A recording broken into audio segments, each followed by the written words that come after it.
Hello बच्चों, मैं जयनाथ राही, जीव विज्ञान शिक्षक किसान inter college Barhani Chandauli.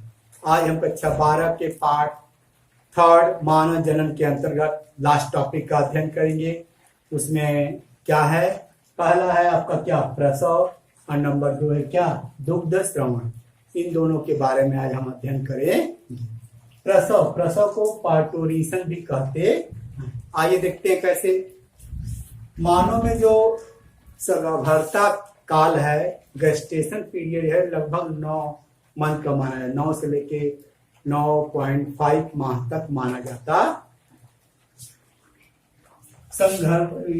Pregnancy के अंत में गर्भाशय में, प्रेगनेंसी जब 9 मंथ हो जाती है तो गर्भाशय में क्या होता है, जोरदार संकुचन होता है। उस जोरदार संकुचन से जो अंदर फिटस है वो गर्भनाल से होते हुए, जनन नाल से होते हुए क्या होता है, वो शरीर के बाहर निकल आता है। तो इसी प्रक्रिया को हम बोलते हैं क्या, प्रसव बोलते हैं या चाइल्ड बर्थ बोलते। कैसे होता है, गर्भाशय में जोरदार संकुचन की वजह से क्या होता है, बच्चा बाहर आ जाता है, उसी को बोलते हैं प्रसव। प्रसव एक क्या अंतःस्रावी प्रक्रिया है। आइए समझिए कैसे। प्रसव के लिए जो संकेत है, स्टिमुलेशन है, कहाँ पर उत्पन्न होता है कि विकसित जो गर्भ होता है अपरा, जब 9 महीने पूरा हो जाता है तो प्रसव के लिए होता है। तो यहाँ से पूर्ण मतलब कि गर्भ से और अपरा से क्या होता है, एक संकेत जाता है। तो उस संकेत की वजह से गर्भाशय के संकुचन में हल्का गर्भाशयी संकुचन को प्रेरित करता है। कौन, जो ये संकेत कौन देता है, पूर्ण विकसित गर्भ है, अपरा एक संदेश देते हैं, संकेत करते हैं, जिससे गर्भाशयी संकुचन के लिए हल्का क्या होता है, प्रेरणा प्राप्त होता है। इसी प्रेरणा को बोलते हैं फीटल इजेक्शन रिफ्लेक्स। क्या बोलते हैं, फीटल इजेक्शन रिफ्लेक्स। ये क्या करता है, स्टिमुलेट करता है पोस्टीरियर पिट्यूटरी ग्लैंड। ये जो एक्शन है वो मादा के पिट्यूटरी ग्लैंड, तो पोस्टीरियर पिट्यूटरी ग्लैंड को क्या करता है, स्टिमुलेट करता है। तो वहां से एक हार्मोन निकलता है ऑक्सीटोसिन। क्या निकलता है, ऑक्सीटोसिन। ये हार्मोन पोस्टीरियर ग्लैंड में संचित रहता है, जो हाइपोथैलेमस के द्वारा कहाँ पहुंचाया जाता है, posterior part of pituitary gland. वहां से ऑक्सीटोसिन क्या होता है, रिलीज होता है। वो ऑक्सीटोसिन कहाँ चला जाता है, गर्भाशयी ऊतक को क्या होता है, प्रेरित करता है, जिससे गर्भाशय में क्या होता है, संकुचन होता है। गर्भाशय कैसे कार्य करते हैं, जिससे गर्भाशय में संकुचन होता है। तो गर्भाशयी संकुचन और ऑक्सीटोसिन स्राव, जैसे गर्भाशयी संकुचन होगा फिर ये स्टिमुलेट करेगा, फिर ये ऑक्सीटोसिन निकलेगा। तो गर्भाशयी संकुचन और ऑक्सीटोसिन स्राव ये उद्दीपन प्रतिवर्त के रूप में काम करते हैं, जिससे संकुचन और तीव्र हो जाता है।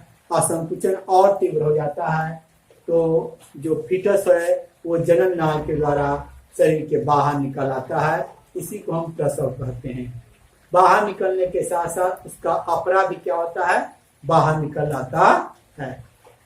आप जान सकते हैं कि डॉक्टर भी क्या करते हैं, इस गर्भाशयी जो ऊतक है उसको संकुचित करने के लिए अलग से कोई इंजेक्शन भी देते हैं, जिससे कि आसानी से प्रसव हो जाए। ये थी प्रसव की प्रक्रिया।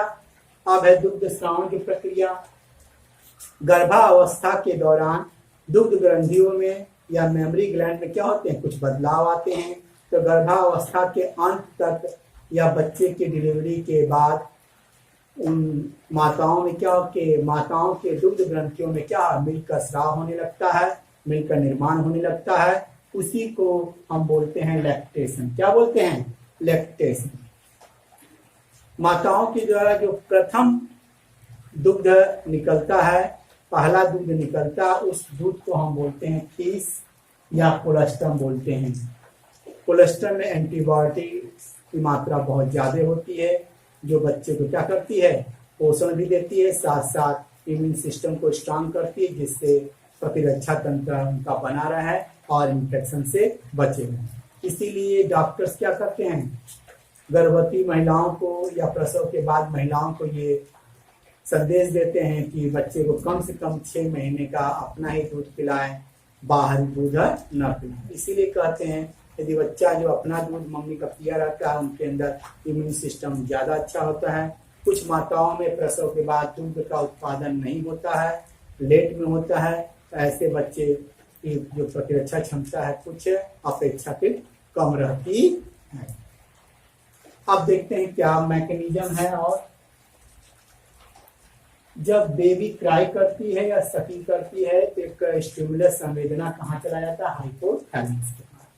तो हाइपोथैलेमस 2 तरह के हार्मोन से रिलीज करते हैं, कुछ ब्लड में रिलीज करते हैं, कुछ न्यूरॉन के द्वारा डायरेक्टली टारगेट ऑर्गन तक पहुंचाते हैं। तो हाइपोथैलेमस के जो टारगेट ऑर्गन है वो पोस्टीरियर ग्लैंड है।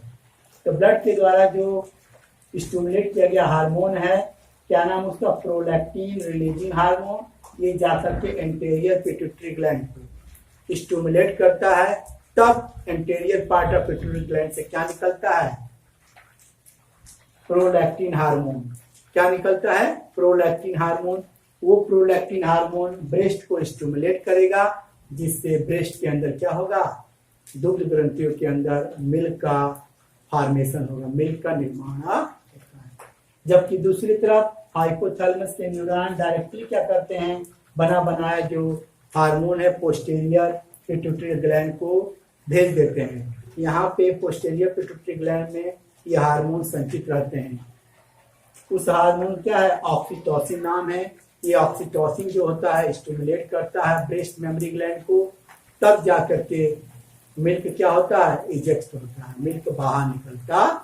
इसीलिए ऑक्सीटोसिन को मिल्क इंजेक्टिंग हार्मोन भी कहते हैं। इस तरह हमने क्या पढ़ा? प्रसव एवं दुग्ध स्राव पढ़ा। इस तरह